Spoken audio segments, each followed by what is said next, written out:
สบายดีเนาะสบายดีพี่น้องสุหมองสุบอลเลยมาคือแดดแท้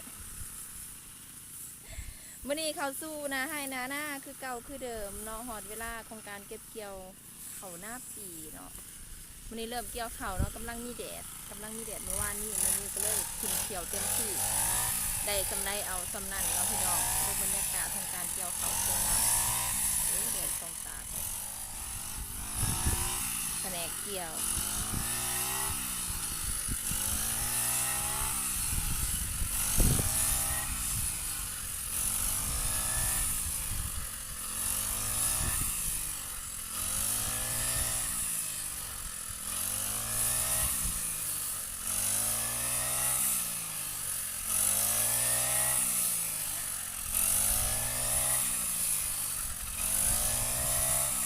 กรอบเติบแล้วได้แค่นี้เนาะอิ่มเติบมาแค่นี้ค่ะ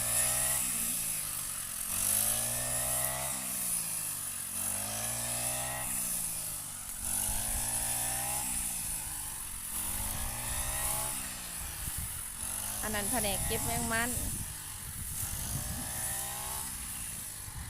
เกี่ยวไปเรื่อยๆเนาะก็นี่คือตัดกระตัดคือ2 เครื่องจักตัดกับสีไว้กว่าคนลายสมควรเพราะว่าจักเครื่องหนึ่งเขาก็คน7 คนเนาะพี่น้องเวลาเขากำลังฮิตกำลังนิยมในการใส่จักตัดเขา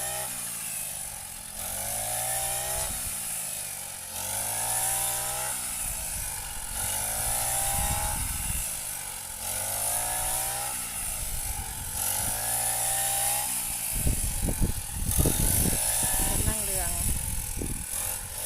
เข็มทง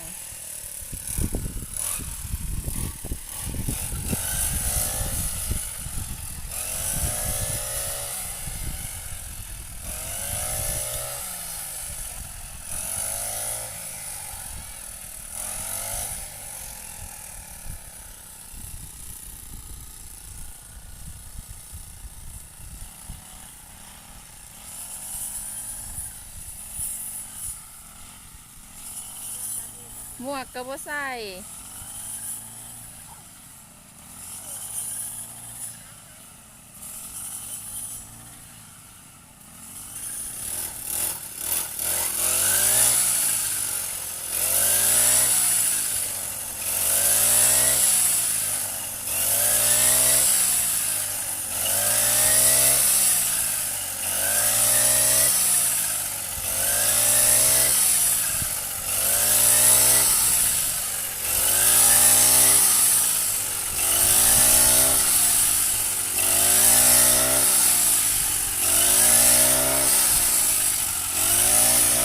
ลองไว้ทันใจ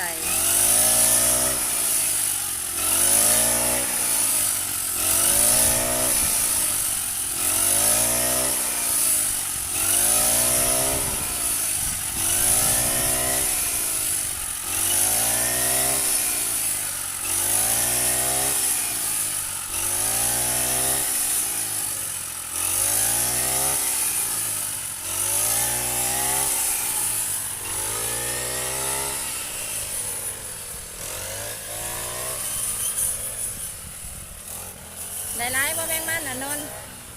โอ้ได้ไล่เติบบังตาบังไหมอ้าแมงมัน